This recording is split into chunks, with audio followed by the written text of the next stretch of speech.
Hi, this is Robert Irvin again.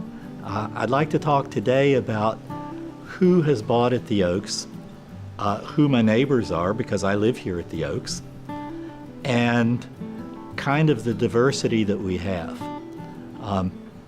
We can divide people in a lot of ways, but I think one of the ways to do it that's fun is where do you come from? First, we have a lot of people from the United States and Canada, I think just because it's easy to get here from there.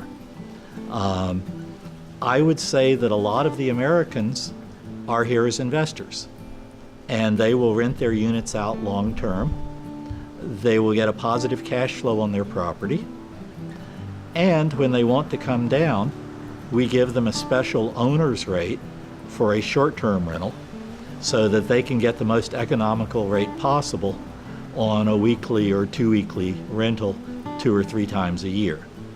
And that makes an awful lot of economic sense because the tenant is paying all of the costs and the owner is only paying for the couple of weeks that they're here. So that's one type of owner, and that I would have to say is mostly Americans. Another type of owner is the Canadian snowbird. The Canadian snowbird comes down here from November through March. I'm not quite sure why, but never having lived in Canada myself, but they do that, and then they go back home. Half of the snowbirds do not rent their homes out. They don't want anyone living in their home. This is their home, and they simply close it up during the summer months.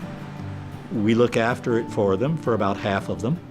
The other half just close it up and then spend a little bit extra on maintenance the first time that they come back.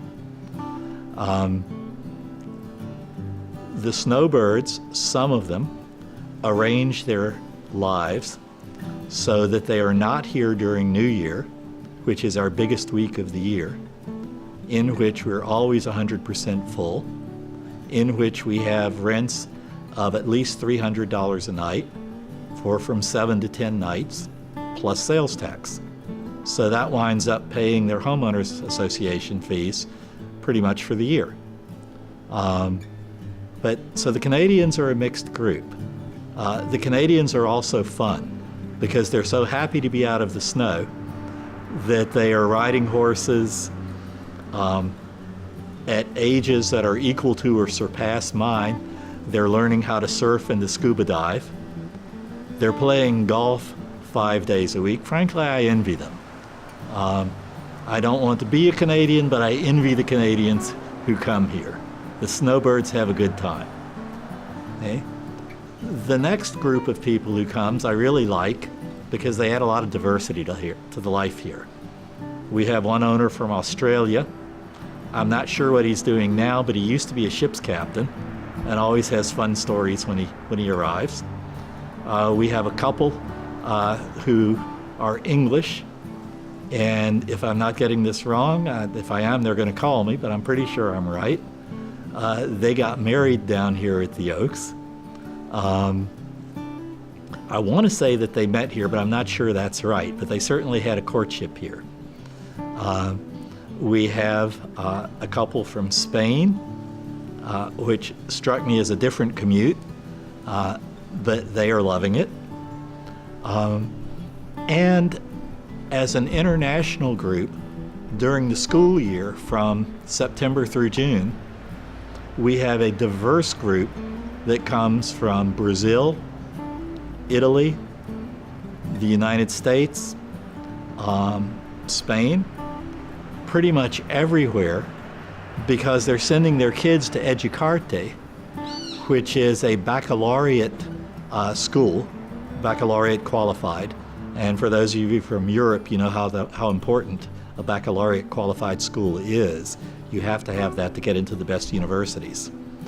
And they're only 1.5 kilometers or 1 mile down the road from us. So we have a strong influx of people who come at the very beginning of September and stay for the school year. And that gives us a great deal of diversity. Okay. So if we stop dividing people by geography, Then we kind of look at the ages. And the ages of the people here vary from people who are working and who are entering into long-term leases here. We have fiber optic cable to the unit so that people can order up to 10 megabytes of internet speed and actually get it and can work from home.